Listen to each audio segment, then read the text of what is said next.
Irmãos, Atos dos Apóstolos, capítulo 1, a partir do verso de número 4. Diz assim a palavra do Senhor. E comendo com eles, determinou-lhes que não se ausentassem de Jerusalém, mas que esperassem a promessa do Pai, a qual disse ele, de mim ouvistes. Porque João, na verdade, batizou com água, mas vós sereis batizados com o Espírito Santo, não muito depois destes dias. Então, os que estavam reunidos lhe perguntaram: Senhor, será este o tempo em que restaures o reino a Israel? Respondeu-lhes: Não vos compete conhecer tempos ou épocas que o Pai reservou pela sua exclusiva autoridade, mas recebereis poder ao descer sobre vós o Espírito Santo, e sereis minhas testemunhas, tanto em Jerusalém, como em toda a Judeia e Samaria, e até aos confins da terra. Até aqui. Oremos uma vez mais, queridos. Senhor, nós acabamos de ler Tua palavra, e a nossa oração agora é que o mesmo Espírito que a inspirou nos ilumine. Senhor, que todos nós nesta noite ouçamos a Tua voz e por ela sejamos confortados, admoestados, instruídos, encorajados. É a oração que fazemos a Ti e a fazemos em nome de Jesus. Amém. Meus irmãos, todos nós sabemos que trabalhar com as ferramentas adequadas é essencial para o sucesso de qualquer tarefa. Não sabemos? Imagine por alguns segundos como seria se alguém tentasse cortar uma árvore com uma faca cega. Ou como seria se alguém tentasse fixar um prego numa madeira bem resistente com a palma da mão. Difícil, não é? Isso para não dizer impossível. É claro, queridos, que sem a ferramenta certa, o trabalho não só se torna árduo, como também ineficaz, frustrante, inviável. Daí a importância de bons instrumentos de trabalho. Por favor, entendam o que eu digo. Ferramentas bem escolhidas tornam o trabalho mais rápido, mais preciso, mais eficiente.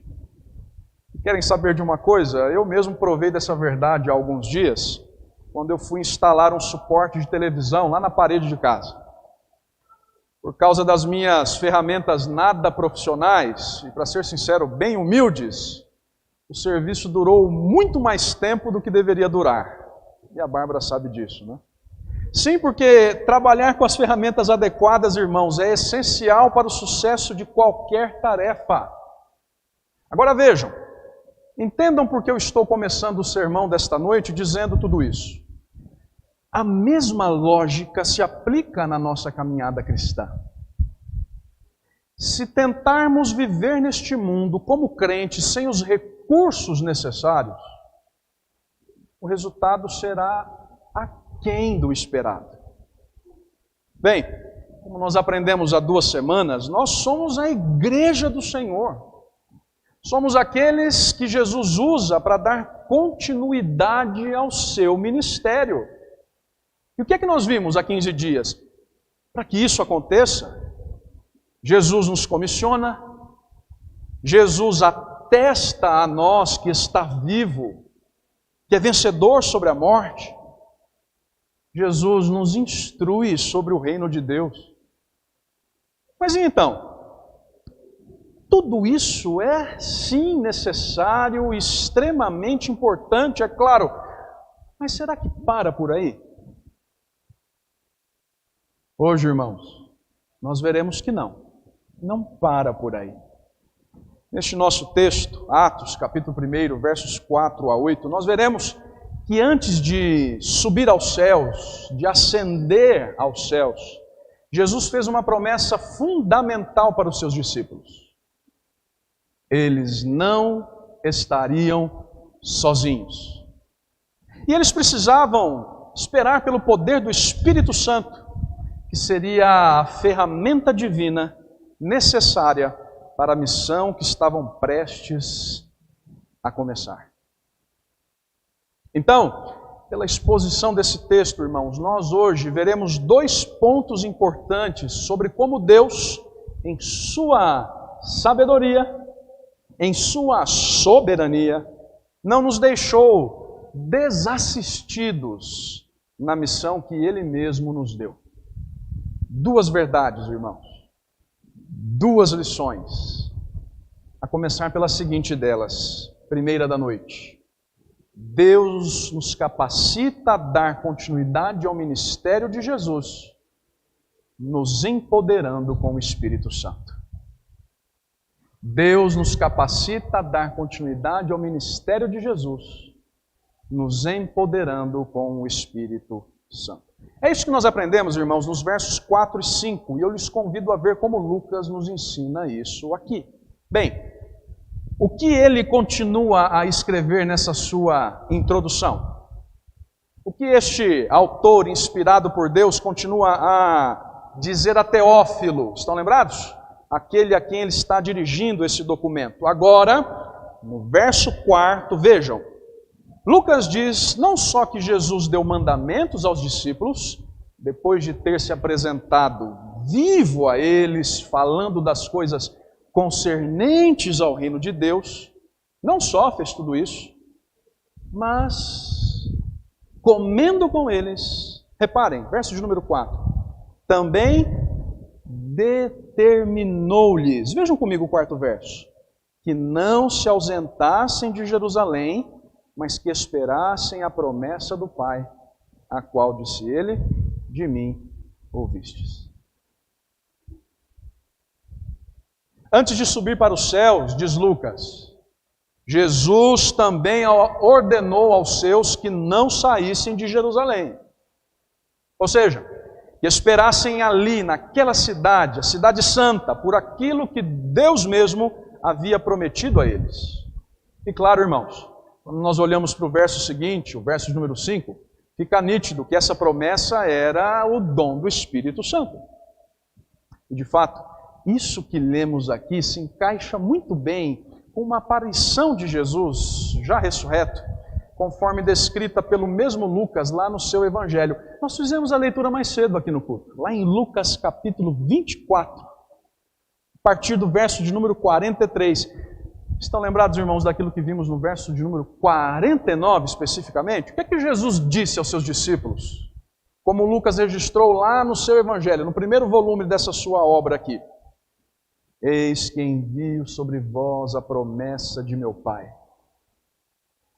Permanecei, pois, na cidade, até que do alto sejais revestidos de poder. Então, muito provavelmente, irmãos, Lucas está registrando o mesmo episódio aqui. Aquele que ele registrou no Evangelho, que leva seu nome, esse que nós temos aqui no livro de Atos, que é o 2º volume dessa mesma obra. E as palavras de Jesus foram mesmo, irmãos, muito claras. Aquilo que o Pai prometeu, tanto nos dias do Antigo Testamento, como pelo próprio Jesus em seu ministério, estava prestes a se cumprir. E os discípulos deveriam esperar pelo cumprimento dessa promessa em Jerusalém. A pergunta que se levanta é, por quê? Por que não poderiam sair de Jerusalém? Vamos entender isso juntos, irmãos.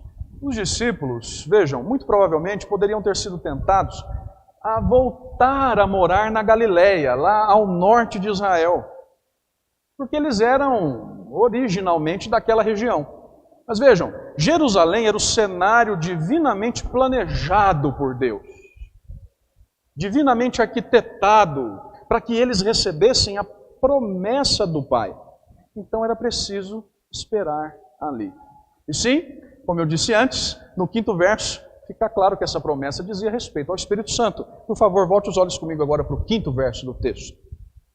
Porque João, na verdade, batizou com água, mas vós sereis batizados com o Espírito Santo não muito depois destes dias.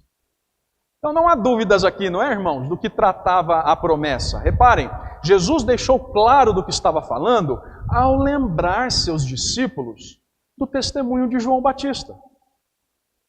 João Batista, em seus dias, afirmou que batizava apenas com água, mas profetizou sobre a vinda de alguém que batizaria com o Espírito Santo.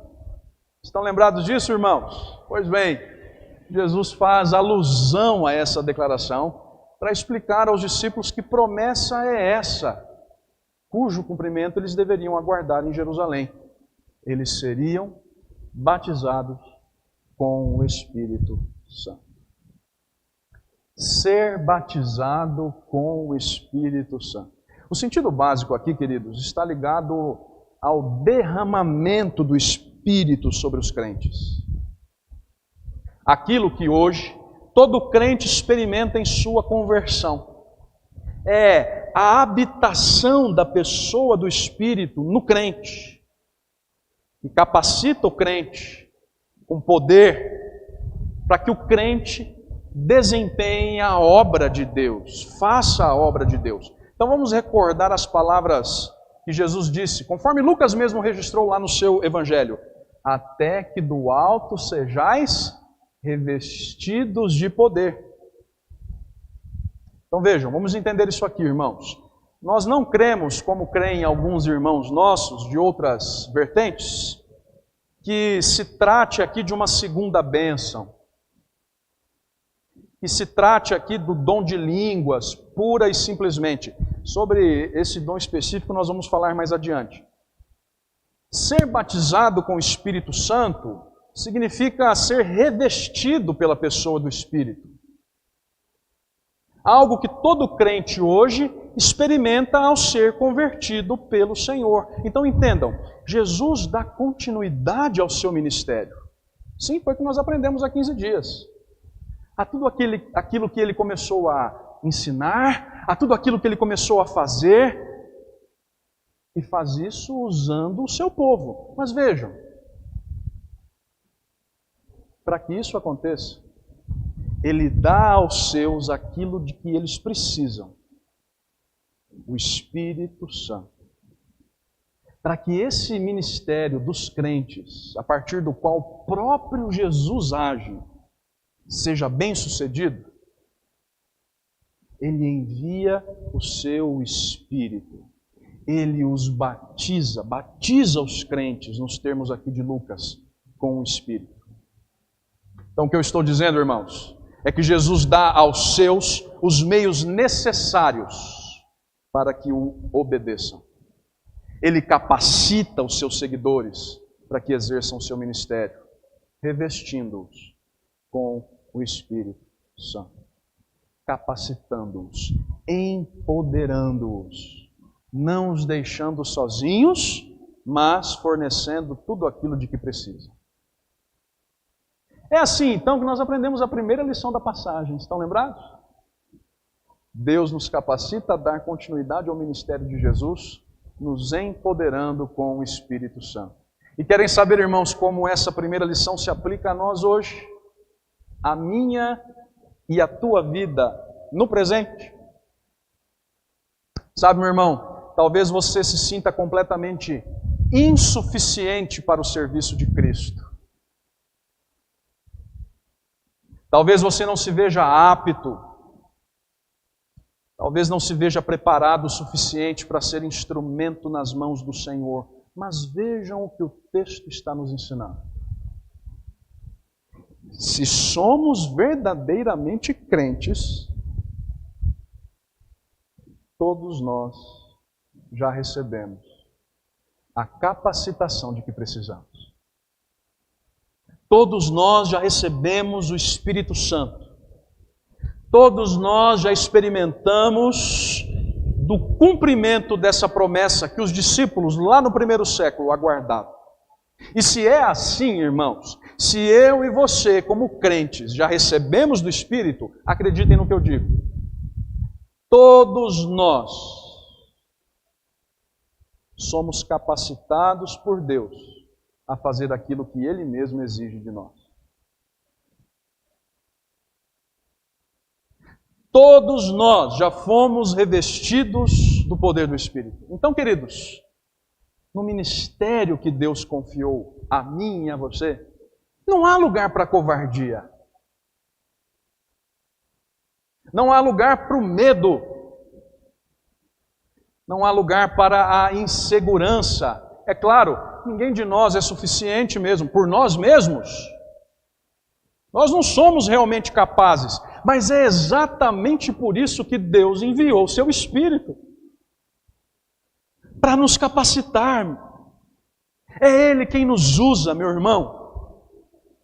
É Ele quem nos empodera, meu irmão, crentes que somos, como instrumentos que dão continuidade ao ministério de Jesus. Você crê nisso?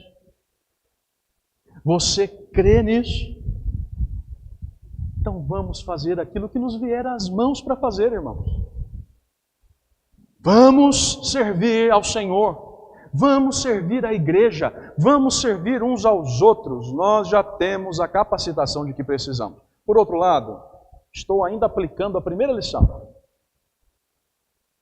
Veja como isso também nos desafia. Irmão, se o ministério cristão é feito sob o poder da pessoa do Espírito Santo, como é que nós seremos bons servos e instrumentos do Senhor se nós vivemos entristecendo esse Espírito?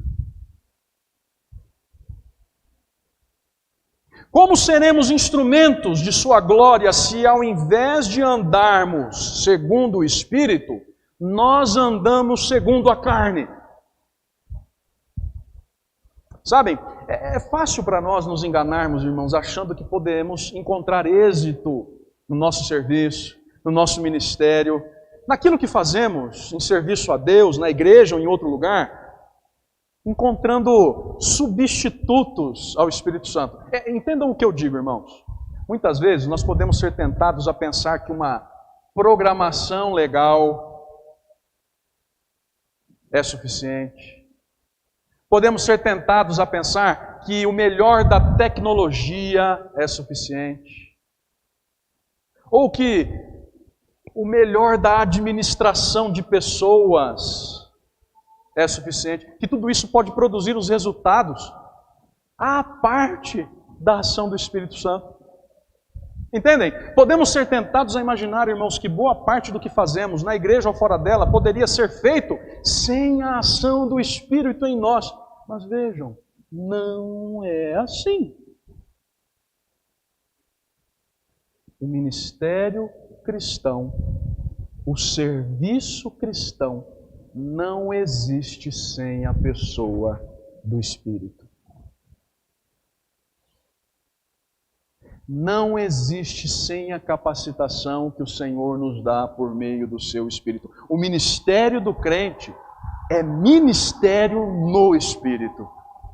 Acreditem, irmãos, sem o poder do Espírito, tudo o que nós fazemos, aqui ou lá fora, é vão. E aí eu te pergunto, como tem sido a tua comunhão com esse doce Espírito de Cristo?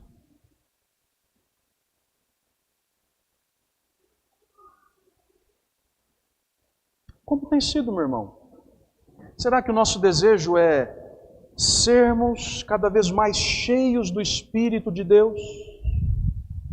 Nós vivemos para agradá-lo, ou será que nós vivemos a entristecê-lo, deixando o pecado nos dominar, a carne nos dominar? Sabem, não pode ser assim, irmãos, senão o nosso trabalho será vão. Não frutificará. Primeira lição do texto. Deus nos capacita a dar continuidade ao ministério de Jesus, nos empoderando com o Espírito Santo. Sem o Espírito, irmãos, não há sucesso no trabalho cristão. Mas há ainda uma segunda lição. E é a seguinte, agora nós a aprenderemos olhando para os versos de número 6 a número 8. E essa segunda lição é a seguinte: nós somos empoderados pelo Espírito para sermos testemunhas de Jesus ao mundo. Somos empoderados pelo Espírito para sermos testemunhas de Jesus ao mundo. Reparem como Lucas nos ensina isso aqui agora, irmãos, na continuação da passagem. No 6º verso, nós vemos que os discípulos não entendem muito bem o que está por acontecer. Bom, ao menos não da maneira correta. Por favor, volte os olhos comigo para a Bíblia e vejam comigo o 6º verso agora. Olha a confusão que os discípulos fazem. Então, os que estavam reunidos lhe perguntaram: Senhor, será este o tempo em que restaures o reino a Israel? Vamos entender isso aqui, irmãos. Vejam, essa aqui é uma pergunta interessante. Em certo sentido, é até natural que esse tipo de dúvida tenha surgido depois de Jesus dizer que a promessa do derramar do Espírito estava prestes a se cumprir. Por quê? Os discípulos haviam acabado de ser informados de que Deus estava prestes a cumprir o derramamento do Espírito, não foi? Foi. Foi o que lemos aqui no verso de número 5, no verso de número 4. Mas segundo o Antigo Testamento, irmãos, lembre-se, por exemplo, da profecia de Joel, o derramamento do Espírito se daria nos últimos dias. Estão lembrados lá de Joel? Acontecerá que nos últimos dias derramarei do meu Espírito sobre toda a carne. Então, nos pensamentos dos discípulos, o cumprimento do derramamento do Espírito significava, então, a vinda final do reino de Deus. Para os discípulos, dizer que o Espírito estava prestes a ser derramado significava dizer que o reino de Deus estava prestes a ser restaurado. E nesse caso aqui, para eles, não exatamente o reino de Deus, mas o reino de Israel. Em resumo, irmãos, eles fizeram uma baita confusão. Porque Jesus os havia ensinado até ali sobre o reino de Deus. E eles estão preocupados com o quê? Com o reino de Israel. Jesus havia falado a eles, em seu ministério, sobre um reino espiritual. E eles estão interessados em quê? Em um reino político, em um reino nacional. Uma confusão só. E não é à toa, então, que Jesus os corrija. Agora vejam comigo o verso de número 7. Por favor, verso de número 7. Volte os olhos comigo.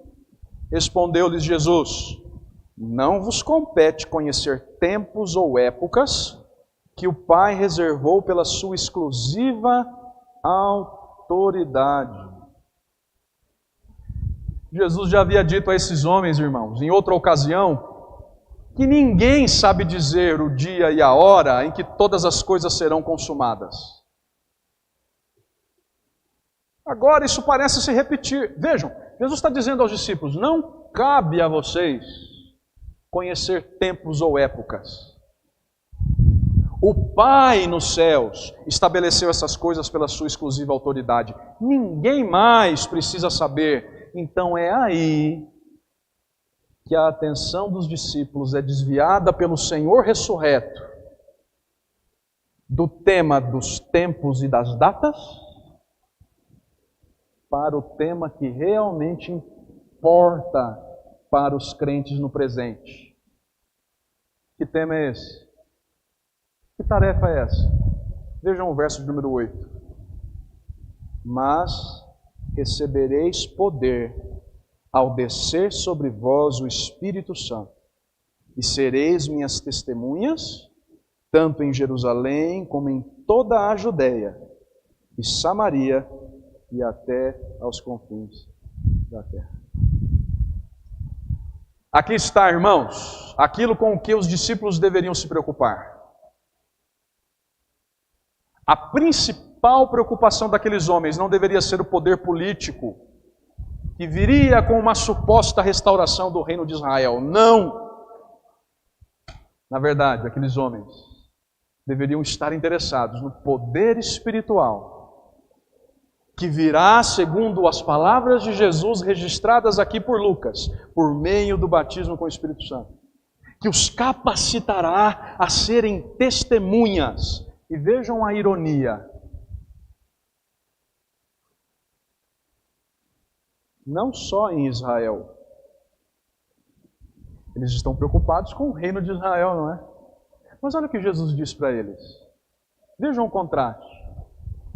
Vocês serão minhas testemunhas não no reino de Israel, mas em Jerusalém, em toda a Judéia, em Samaria, até chegar aos confins da terra.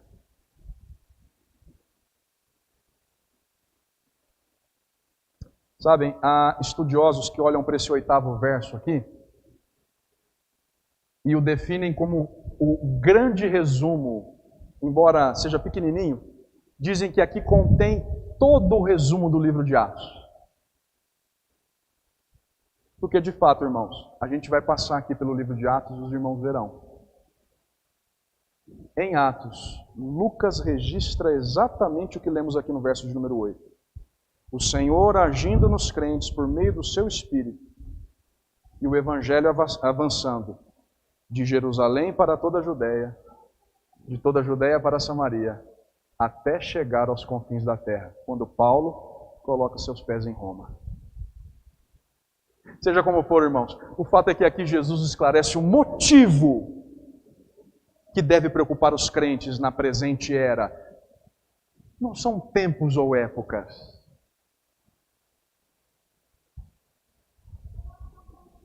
Mas é a tarefa para a qual eles foram chamados. Ser testemunha de Jesus. Sabem, é assim que Lucas nos ensina a segunda lição. Nós somos empoderados pelo Espírito, meu irmão, minha irmã, para sermos testemunhas de Jesus ao mundo. Eu passo aqui algumas aplicações e aí a gente termina. Sabem, é exatamente isso que a Bíblia nos ensina.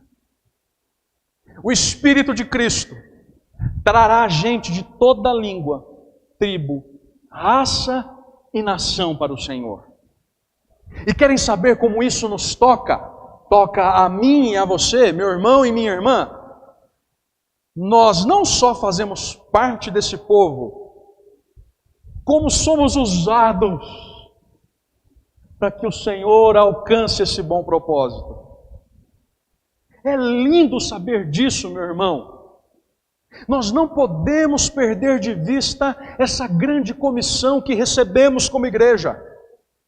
Ou seja, não podemos deixar de testemunhar sobre Jesus ao mundo. Não podemos deixar de investir em missão. Não podemos deixar de evangelizar, de contribuir com obra missionária. Foi para isso que fomos chamados, irmãos. Também para isso. Para glorificar a Deus, sendo testemunhas fiéis de Jesus. E acreditem, há muita gente lá fora para ser alcançada.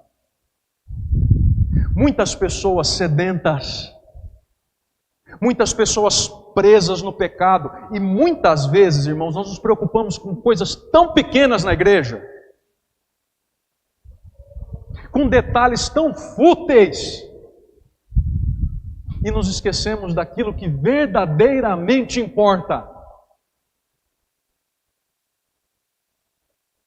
Pregar o Evangelho de Cristo Jesus ao mundo. Eu faço um desafio a todos nós, porque me incluo nisso.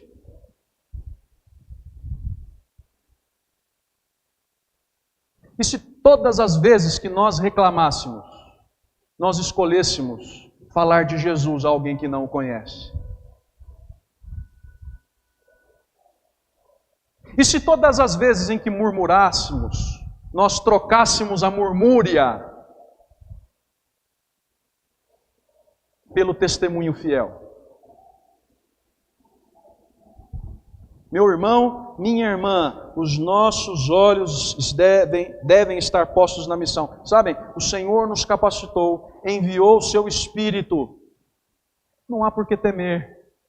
Ah, pastor, mas eu não sei falar, eu não sei testemunhar. Meu irmão, apenas fale. Abra a boca. Você tem o Espírito de Cristo, Ele falará por meio de você. Mas não guarde com você a boa nova do Evangelho.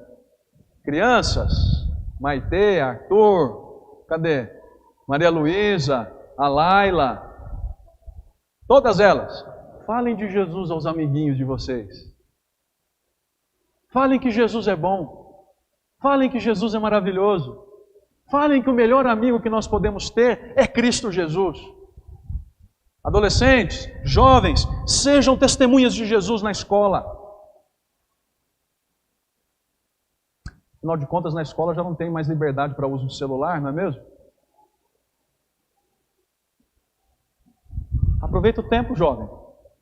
Aproveita o tempo, adolescente. Aproveite a brecha no meio da conversa. Fale sobre Cristo. Na universidade, na faculdade, no trabalho. Homens, mulheres de Deus, falem de Jesus ao mundo. Preguem o Evangelho. Invistam em missões. Todos nós fomos revestidos pelo poder do alto. Irmãos, nós não podemos nos calar. E eu termino dizendo o seguinte: talvez você que está presente aqui hoje ainda não tenha tido um encontro com Jesus. Talvez você ainda seja alguém a ser alcançado antes de ir em seu nome. E aí, é claro, eu não posso terminar o sermão sem deixar de anunciar o Evangelho a você. Afinal de contas, o que é que nós estamos aprendendo aqui? Foi para isso que o Espírito foi derramado sobre nós, não é? Também para isso.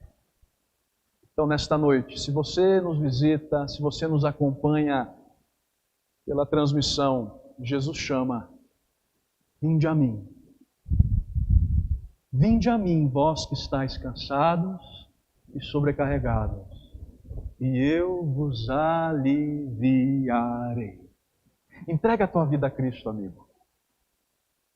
Entrega a tua vida a Cristo. Confessa o nome de Cristo. Creia em Cristo.